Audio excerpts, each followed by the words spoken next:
प्राध्यापक संभाजीराव कदम महाविद्यालय, देऊर, तालुका कोरेगाव, जिल्हा सातारा. मराठी विभाग. निर्मिती डॉक्टर चंद्रशेखर भारती. कधी असं झालंय का तुम्हाला एखादी कविता वाचताना जणू काही ती तुमच्या आत्म्यालाच धरून पिरून काढत आहे असं वाटावं.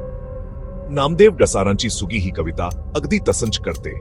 सुगीमध्ये डसारांनी पिकांचा हंगाम भरभराटीचा का वापरला आहे, पण विडंबन हे की त्यातून कवी लुटल्या गेल्याची भावना व्यक्त होते. ही लूट फक्त भौतिक नाहीये, ती सामाजिक आणि भावनिक आहे, जी वंचित समाजाला भेडसावणाऱ्या अन्यायाचं प्रतिनिधित्व करते. ही कविता जर्जत्या द्वेषाने आणि अव्यक्त वेदनेने धडधडते, कवीच्या अस्तित्वावर प्रहार करते. डसारांनी वापरलेली तीव्र प्रतिमा सामाजिक असमानतेमुळे होणाऱ्या प्रचंड यातनेवर भर देते.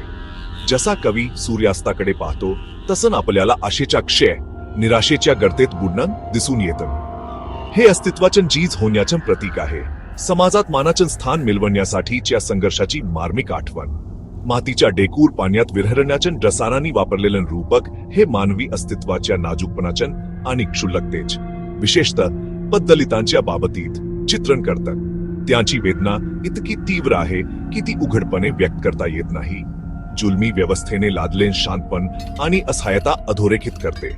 शेवटी सुगी ही फक्त वैयक्तिक वेदनेबद्दल नाहीये, ती एकत्रित यातनेची एक शक्तिशाली अभिव्यक्ती आहे. डसारांचे शब्द दलित आणि इतर वंचित गटांना भेडसावणाऱ्या अस्तित्वाच्या संकाचन एक स्पष्ट, निर्भीड चित्रण आहेत. सुगीद्वारे नामदेव डसारांनी दुःखाचे भावनिक आणि सामाजिक स्तर कुशलतेने टिपले आहेत, ज्यामुळे मानवी जिद्दीची खोली समजून घेऊ इच्छिणाऱ्या प्रत्येकासाठी हे एक आवश्यक वाचन बनतं.